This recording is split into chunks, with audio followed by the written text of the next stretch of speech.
બંધ કરો. હું જોતો તો પણ એની મારા એની પર મારી નજર હતી, પણ એ નીકળી ત્યાં તારે ફરી વાંધો નહીં. હા બરાબર ભાઈ, તમે મને ખબર સાચી બેઠા છો, કોઈ કંટાળ્યા નહીં. હા વાત સાચી કરે, કોઈ કંટાળ્યા નહીં. આપણે વાતો જેવી સરસ કરીને બાળકોના ભવિષ્ય માટેની એ કંટાળો છો ને આવો. આજ તો ભલે પોતું રહી ગયું તો રહી જવા દઈએ. હા આજ તો કામ તો રોજ હોય. હા આપણે જે નહીં કહેતો તો કોઈ સારો કાર્યક્રમ આવે, કાર્યક્રમ પહેલા જવાનો, આ તો રોજ બધું કોમ તો જવાનું જ. આ બધું સમય જ થાય, બાકી ઉંમર થશે તો કશું આપણે કરી નાખીએ. ચલો કોઈને ભાઈ કંઈક એવું છે નથી કેવું ને? ના મારા વિદ્યાર્થીઓ જે ભણાયા છે, બે ચાર બેઠા છે, જાકો આવો. ભાઈ એવું લાગે કે ભાઈ સાર્થક થાય મારું એને ભાઈ ખાલી ઉભા તો કહું છું. હા કેમ પેલા હા જોઈતા પેલા દાઢી મૂછ વગર ના જોયા હતા, હું દાઢી મૂછ વાળા.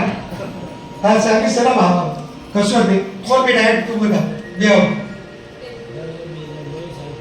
બે શબ્દો કહેવાય તો ભાઈ અરે વાંધો નહીં, કશું હતું નહીં.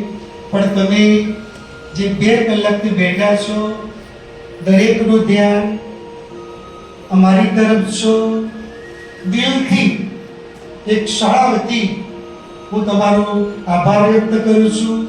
ભલે નાનો કે મોટો એવા આશીર્વાદ આપું છું કે તમે ખૂબ સુખી થાઓ, એ દિલથી ભગવાનને પ્રાર્થના કરું છું.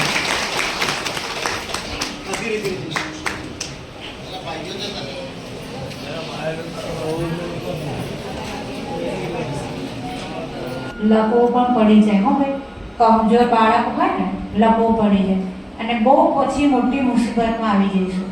એટલે એ ખાય કે ના ખાય એને થોડી હેલ્ધી બનાવો. આ મારા તરફથી એક વિનંતી છે તમને. બહુ જોરદાર આ વસ્તુ ધ્યાનમાં રાખવા જેવી છે. Thank you. હવે આપણે સભાપતિ તરફ જઈએ.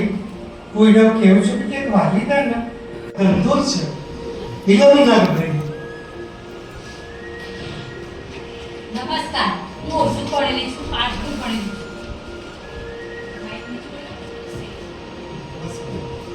આજની સભામાં વધારેલા કરાના વિરોધી મંડળમાં સદગુરુ સારાનું વાંચનથી જ્ઞાન શિક્ષણ ભાઈ જૈનો તથા વારીગણ આજે શાળામાં વારી મીટિંગ છે તે જાણીને ખૂબ આનંદ થયો. બાળકોને તમામ વાલીઓને હાજર હશે તે સમજીને હું વાત કરવા માંગુ છું. આ શાળામાં મારા બાળક શ્રી 10મામાં અભ્યાસ કરે છે. આ શાળામાં શિક્ષણ કાર્ય ખૂબ જ સારું છે. શિક્ષક ભાઈ બહેનો તમામ બાળકોની ખૂબ કાળજી રાખે છે. આ શાળામાં છૂટ્યા બાદ ધોરણ 10માં બાળકનું 0 તાસ લેવામાં આવે છે. આ શાળામાં દર વર્ષે ધોરણ 12માં અને 10માનું પરિણામ ખૂબ સારું આવે છે.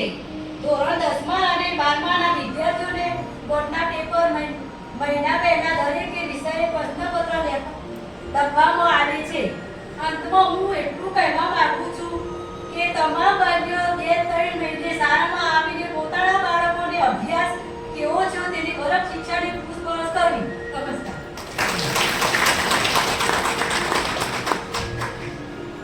ખૂબ સરસ દક્ષાબેન.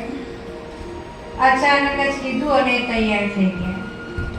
દક્ષાબેને તો અમે કીધું અને એમને વાત. આપણે આપણા બાળકનું નોકરી માટે નહીં પણ સાચું જીવન અને જીવવા માટે આપણે ભણાવીએ છીએ એટલું યાદ તમે રાખજો. બરાબર, ઘણી બધી વાતો કરી દીધી છું. હવે કોઈ વાલીએ હવે દક્ષાબેન તમે 2 શબ્દો બોલાવો. હા બોલ.